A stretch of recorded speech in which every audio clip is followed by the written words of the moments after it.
ಎಲ್ಲರ ಗಮನ ದಿಲ್ಲಿ ಕಡೆ. 40 ಕಾಂಗ್ರೆಸ್ ಶಾಸಕರಿದ್ದಾರೆ ದಿಲ್ಲಿಲಿ, 10-12 ಜನ ಮಿನಿಸ್ಟರ್ಗಳಿದ್ದಾರೆ.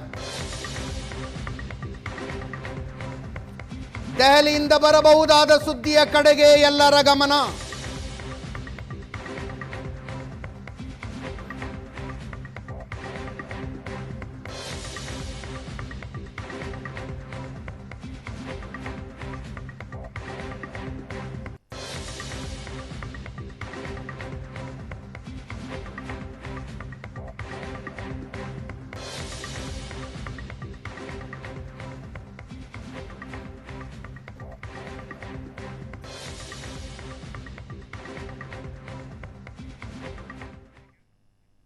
ಪ್ರಶಾಂತ್, ಒಂದು ಆಶ್ಚರ್ಯ ಅನ್ನಿಸ್ತಾ ಇರೋದು ಡಿ ಕೆ ಶಿವಕುಮಾರ್ ಬಣದಲ್ಲಿ, ಅಂದರೆ ಅವರ ಬೆಂಬಲಿಗರಲ್ಲಿ ಆ ಥ್ರಿಲ್ ಕಾಣಿಸ್ತಿಲ್ಲ, ಆಸಕ್ತಿ ಕಾಣಿಸ್ತಾ ಇಲ್ಲ.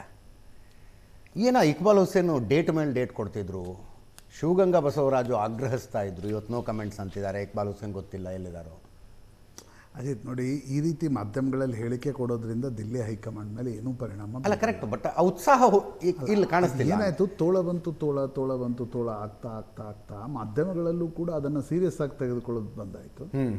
ಜನ ಕೂಡ ಅದನ್ನು ಸೀರಿಯಸ್ ಅಂತ ತೆಗೆದುಕೊಳ್ಳೋದು ಬಂದ್ ಮಾಡಿದರು. ಡಿ ಕೆ ಶಿವಕುಮಾರ್ ಕ್ಯಾಂಪ್ನಲ್ಲೂ ಕೂಡ ಈಗ ಏನಾಗಿದೆ ಅಂತಂದರೆ, ಯಾರ್ಯಾರು ಹೊಸದಾಗಿ ಜೊತೆಗೆ ಬಂದ್ರಲ್ಲ ಅವ್ರಿಗನ್ಸಿತ್ತು ಒಂದು ಮುಖ್ಯಮಂತ್ರಿ ಬದಲಾವಣೆ ಆಗಿಬಿಟ್ರೆ ನಮಗೂ ಮುಖ್ಯಮಂತ್ರಿ ಸ್ಥಾನ ಸಿಗತ್ತೆ ಅಂತ.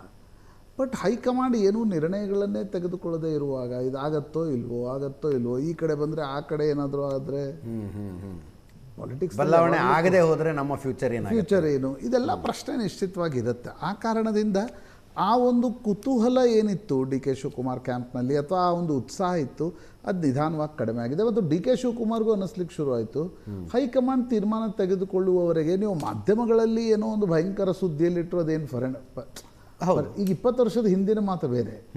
ಈಗ ನೀವು ಮೀಡಿಯಾಗಳಲ್ಲಿ ಏನು ನಡೀತಾ ಇದೆ ನೋಡ್ಕೊಂಡು ಯಾರೂ ಕೂಡ ತೀರ್ಮಾನವನ್ನು ತೆಗೆದುಕೊಳ್ಳಲ್ಲ. ಈ ತೀರ್ಮಾನ ಸ್ಟ್ರಿಕ್ಟ್ಲಿ ಕಾಂಗ್ರೆಸ್ ಪಕ್ಷದ ಹೈಕಮಾಂಡ್ನಲ್ಲೂ ಗಾಂಧಿ ಕುಟುಂಬ ಈ ತೀರ್ಮಾನವನ್ನು ತೆಗೆದುಕೊಳ್ಬೇಕಾಗುತ್ತೆ. ಮಲ್ಲಿಕಾರ್ಜುನ್ ಖರ್ಗೆ ಮತ್ತು ಕೆ ಸಿ ವೇಣುಗೋಪಾಲ್ ಹಾಗೂ ಸುರ್ಜೇವಾಲಾ ಬಳಿ ಡಿ ಕೆ ಶಿವಕುಮಾರ್ ಎಷ್ಟು ಬಾರಿ ಹೋದರು, ಅವರೇನು ತೀರ್ಮಾನ ತೆಗೆದುಕೊಳ್ಳಲ್ಲ. ಅವರು ಫೆಸಿಲಿಟೇಟರ್ಸ್ ಆಗಿ ಅಲ್ಲಿರ್ತಾರೆ. ತೀರ್ಮಾನವನ್ನು ರಾಹುಲ್ ಮತ್ತು ಸೋನಿಯಾ ತೆಗೆದುಕೊಳ್ಬೇಕಾಗತ್ತೆ, ಸೋನಿಯಾ ಗಾಂಧಿ ಮತ್ತು ರಾಹುಲ್ ಗಾಂಧಿ. ಈಗ ಕೇರಳದ ಚುನಾವಣೆ ನಂತರ ಗಾಂಧಿ ಕುಟುಂಬ ಇಲ್ಲ ಕರ್ನಾಟಕದ ವಿಷಯವನ್ನು ಕುರಿತಂತೆ ನಾವು ಒಂದು ತೀರ್ಮಾನ ಅಟೆಂಡ್ ಮಾಡಬೇಕು ಅಂತಕ್ಕಂಥದ್ದು ಅವ್ರಿಗೂ ಅನಿಸಿದೆ. ಯಾಕಂದರೆ ಕಳೆದ 6 ತಿಂಗಳಿಂದ ಏನೇ ತೀರ್ಮಾನ ತೆಗೆದುಕೊಂಡ್ರೂ ಕೂಡ ಅದು ಪರ್ಕ್ಯುಲೇಟೇ ಆಗ್ತಾ ಇಲ್ಲ. ಬಿಕಾಸ್ ಮಾಧ್ಯಮದವ್ರು ಕೇಳೋ ಮೊದಲನೇ ಪ್ರಶ್ನೆ ಏನು, ನಾಯಕತ್ವ ಬದಲಾವಣೆ, ಸಂಪುಟ ಪುನಾರಚನೆ. ಶಾಸಕರು ದಿನ ಬೆಳಿಗ್ಗೆ ಎದ್ರೆ ಏನು ಮಾತಾಡ್ತಾರೆ, ನಾಯಕತ್ವ ಬದಲಾವಣೆ, ಸಂಪುಟ ಪುನಾರಚನೆ. ಹೀಗಾಗಿ ಹೈಕಮಾಂಡ್ ಇದಕ್ಕೊಂದು ಒಂದು ಅಂತಿಮ ರೂಪವನ್ನು ಕೊಡಬೇಕು ಅಂತಕ್ಕಂಥ ರೀತಿಯಲ್ಲಿ ಸಭೆಯನ್ನು ನಡೆಸ್ತಾ ಇದೆ. ಬಟ್ ಅಜಿತ್, ಅಂತಿಮ ರೂಪ ಕೊಡೋದು ಕಷ್ಟ ಇದೆ. ನೀವು ಅಂತಿಮ ರೂಪ ಕೊಟ್ಟರೆ, ಫಾರ್ ಎಕ್ಸಾಂಪಲ್ ನಾನು ಹೇಳ್ತೀನಿ, ಇವ್ರ ಕಡೆನೋ ನಿರ್ಣಯ ತೆಗೆದುಕೊಳ್ಬೇಕು. ನೀವು ಇವ್ರ ಕಡೆ ನಿರ್ಣಯ ತೆಗೆದುಕೊಂಡ್ರೆ ಇವ್ರಿಗೆ ವಿಪುಲ ದಾರಿಗಳಿವೆ, ಇವ್ರ ಬಳಿ ನಿರ್ಣಯ ತೆಗೆದುಕೊಂಡ್ರೆ ಇವ್ರ ಬಳಿ ವಿಪುಲ ದಾರಿಗಳಿವೆ. ಹೀಗಿರುವಾಗ ಹೈಕಮಾಂಡ್ ಏನು ಭಯಂಕರ ಸ್ಟ್ರಾಂಗ್ ಹೈಕಮಾಂಡ್ ಅಲ್ಲ, ನಾನು ಅದನ್ನೇ ಹೇಳ್ತಾ ಇದ್ದೆ. ಅಜಿತ್, ಕಾಲಘಟ್ಟ ಬದಲಾದಂತೆ ನಿಮ್ಮ ಜನಪ್ರಿಯತೆ ಅಥವಾ ಮತ್ತು ನಿಮ್ಮ ಏನಂತಾರೆ ಪ್ರಭಾವ ಬದಲಾದಂತೆ ಹೆಂಗೆ ನಿರ್ಣಯ ಪ್ರಕ್ರಿಯೆ ಬದಲಾಗ್ತಾವೆ ನೋಡಿ. ಹ್ಯಾವ್ ಯು ಎವರ್ ಹರ್ಡ್ ಎಲ್ಲ ನಾಯಕರನ್ನ ಕರೆದು ಹೈಕಮಾಂಡ್ ಕುಳಿತುಕೊಂಡು ಚರ್ಚೆ ಮಾಡುವಂಥದ್ದು ಕೇಳಿದ್ರ? ಏರ್ಪೋರ್ಟ್ನಲ್ಲಿ ನಿಂತಿದ್ದ ಪತ್ರಕರ್ತನ ಕರೆದು you will have a new chief minister ಅಂತ ಹೇಳಿ ಹೋದಂಥ ಇಬ್ಬಿಬ್ರು, ಅಂಜಯ್ಯದು ಹಂಗೆ ಮಾಡಿದ್ರು, ಕರ್ನಾಟಕದಲ್ಲಿ ವೀರೇಂದ್ರ ಪಾಟೀಲ್ರದ್ದು ಹಂಗೆ ಮಾಡಿದ್ರು. ಅಂಥ ಒಂದು ಪ್ರಬಲ ಹೈಕಮಾಂಡ್ ಇದ್ದದ್ದು ಇವತ್ತು ಇಲ್ಲ, ನಾವಿಬ್ರು ಜೊತೆಗೂ ಹಿಯರ್ ಬೋತ್ ಆಫ್ ದೆಮ್ ಅಂತಕ್ಕಂಥದ್ದನ್ನು ಹೇಳ್ತಿದ್ದಾರೆ. ಏನು ನಿರ್ಣಯ ತೆಗೆದುಕೊಳ್ಬೇಕು ಅನ್ನೋದ್ರ ಬಗ್ಗೆ ಈಗಿಲ್ಲ, ನಾವು ಅವ್ರ ಜೊತೆ ಮಾತಾಡಿದ ಮೇಲೆ ನಾವು ನಿರ್ಣಯ ತೆಗೆದುಕೊಳ್ತೀವಿ ಅನ್ನೋದನ್ನು ಹೈಕಮಾಂಡ್ ಹೇಳ್ತಿದ್ದಾರೆ. ಅಂದರೆ ಪ್ರಭಾವ ಬದಲಾದಂತೆ ನಿರ್ಣಯ ಪ್ರಕ್ರಿಯೆಗಳು ಹೆಂಗೆ ಬದಲಾಗ್ತಾವೆ ನೋಡಿ. 2011ರಲ್ಲಿ ಯಡಿಯೂರಪ್ಪನವ್ರನ್ನ ತೆಗೆಯುವಾಗ ಅಡ್ವಾಣಿ, ಗಡ್ಕರಿ, ರಾಜನಾಥ್ ಸಿಂಗ್ ಲಿಟ್ರಲಿ ಯಡಿಯೂರಪ್ಪನವ್ರು ಕೇಳ್ಕೊಂಡಿದ್ರು, ನೀವು ಹೋಗಿ ರಾಜೀನಾಮೆ ಕೊಡಿ. ಅವ್ರು ಕೊಡಲಿಲ್ಲ. 21ರಲ್ಲಿ ರಾಜೀನಾಮೆ ಕೊಡೋ 15 ದಿನ ಮುಂಚೆ ಅಮಿತ್ ಶಾ ಕರೆಸಿದ್ರು, ರಾಜೀನಾಮೆ ಕೊಡಿ ಅಂತ ಹೇಳಿದರು. ಯಾರಿಗೂ ಕನ್ಸಲ್ಟ್ ಮಾಡಲಿಲ್ಲ. ನೆಕ್ಸ್ಟ್ ಯಾರು ಅನ್ನೋದನ್ನು ಅವರು ಡಿಸೈಡ್ ಮಾಡಿರಲಿಲ್ಲ.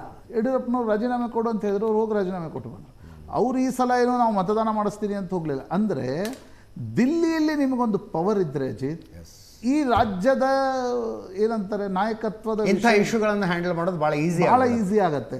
ದಿಲ್ಲಿಯಲ್ಲಿ ನಾಯಕತ್ವ ಇರದೇ ಹೋದರೆ ಈ ರೀತಿಯ ಸಂಗತಿಗಳನ್ನು ಹ್ಯಾಂಡಲ್ ಮಾಡಲಿಕ್ಕೆ ಎದುರುಗಡೆ ಬಿ ಜೆ ಪಿ ಕೂತಿದೆ.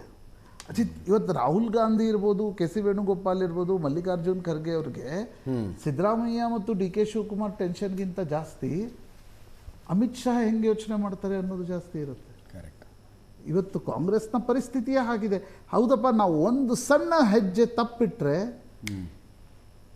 ಎದುರುಗಡೆ ಕುಳಿತಿರ್ತಕ್ಕಂಥವ್ರು ಅದರ ಪೂರ್ತಿ ಲಾಭವನ್ನು ಪಡೀಲಿಕ್ಕೆ ಯೋಚನೆ ಮಾಡ್ತಿರ್ತಾರೆ. ಈಗ ಮೊನ್ನೆ ರಾಘವ್ ಚಡ್ಡದಾಗ್ಲಿಲ್ವಾ ಅಲ್ವಾ?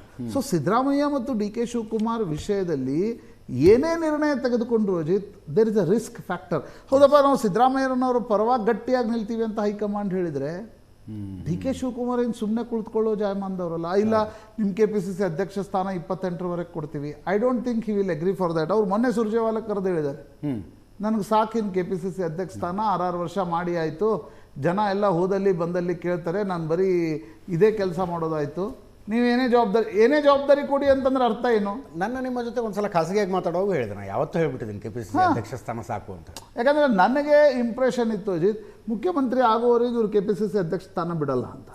ಈ ಪ್ರಶ್ನೆ ನಾವು ಕೇಳಿದಾಗ ಅವರಂದ್ರು, ನಾನೇನು KPCC ಅಧ್ಯಕ್ಷ, ಯಾವಾಗಲೂ ನಂಗೆ ಸಾಕು, ನಿಮ್ಗೆ ಯಾರು ಲೋಕಸಭಾ ಚುನಾವಣೆ ಮುಗಿದ್ಮೇಲೆ ನೀವು ಯಾರನ್ನಾರು ಮಾಡ್ಕೊಳ್ಳಿ ಅಂತ ಹೇಳಿದ್ವಿ. ಬಟ್ ಹೈಕಮಾಂಡ್ಗೆ ಏನಾಗ್ತಿದೆ, ಯಾರನ್ನಾದ್ರೂ ಮಾಡ್ಲಿಕ್ಕೆ ಆಗಲ್ಲ ಈಗ. ಹೌದು. ಅದಕ್ಕೆ ನನಗನ್ಸುತ್ತೆ ಇದೊಂದು ಹೊಲಿಸ್ಟಿಕ್ ಆಗಿರ್ತಕ್ಕಂಥ ಸಭೆಯನ್ನು ನಡೆಸಿ ಎಲ್ಲ ಆಯಾಮಗಳಿಂದ, ಅಂದರೆ 3 ವಿಷಯಗಳು ಇವೆ ಈಗ ಪೆಂಡಿಂಗ್. ಒಂದು ನಾಯಕತ್ವ, ಸಂಪುಟ ಪುನಾರಚನೆ, KPCC ಅಧ್ಯಕ್ಷ ಸ್ಥಾನ, ಒಂದಕ್ಕೊಂದು ಕನೆಕ್ಟೆಡ್ ಇದೆ.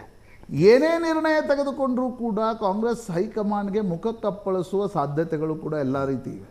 ಈಗ ಫಾರ್ ಎಕ್ಸಾಂಪಲ್ ಇವತ್ತು ನಿರ್ಣಯ ತೆಗೆದುಕೊಂಡ್ಬಿಟ್ರು ಅಂತ ಅನ್ಕೋಣ, ಇಲ್ಲ ಸಿದ್ದರಾಮಯ್ಯನವರೇ ಮುಂದುವರಿತಾರೆ ಅಂತ, ರಾಜ್ಯಸಭಾ ಚುನಾವಣೆಯಲ್ಲಿ ಏನಾಗ್ಬೋದು ಹೇಳಕ್ ಗೊತ್ತಿಲ್ಲ.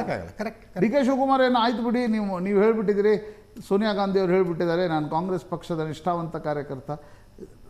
ನಿರ್ಣಯ ಆದಮೇಲೆ ಏನು ವಿಚಾರ ಮಾಡ್ತಾರೆ ಗೊತ್ತಿಲ್ಲ. ಯಾಕಂದರೆ ಎದುರುಗಡೆ ದಡದ ಆ ಬದಿಯಲ್ಲಿ ಏನು ಕಾದಿದೆ ಅಂತ ನಾವು ಈಗ ಹೆಂಗೆ ಹೇಳಲಿಕ್ಕೆ ಸಾಧ್ಯ?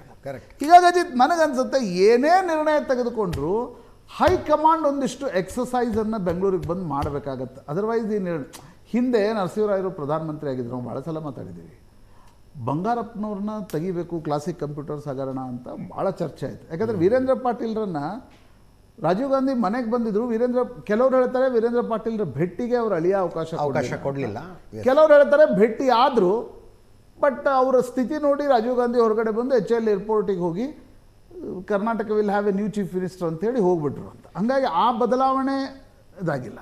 ಅದರ ಹಿಂದಿನ ಬದಲಾವಣೆ ಯಾವುದಾಗಿತ್ತು? ನೀವು ಕಾಂಗ್ರೆಸ್ನ ಮುಖ್ಯಮಂತ್ರಿಗಳ ಬದಲಾವಣೆ ಪ್ರಕ್ರಿಯೆ ನೋಡಿ. ನಿಜಲಿಂಗಪ್ಪನವರು ಇಲ್ಲಿ ಬಹಳ ಪ್ರಬಲ. ಒಂದು ಸಣ್ಣ ಬ್ರೇಕ್ನ ಟೈಮ್ ಇದೆ, ಬ್ರೇಕ್ ಮುಗಿಸ್ಕೊಂಡು ಈ ಚರ್ಚೆ ಮುಂದುವರಿಸ್ತೀವಿ.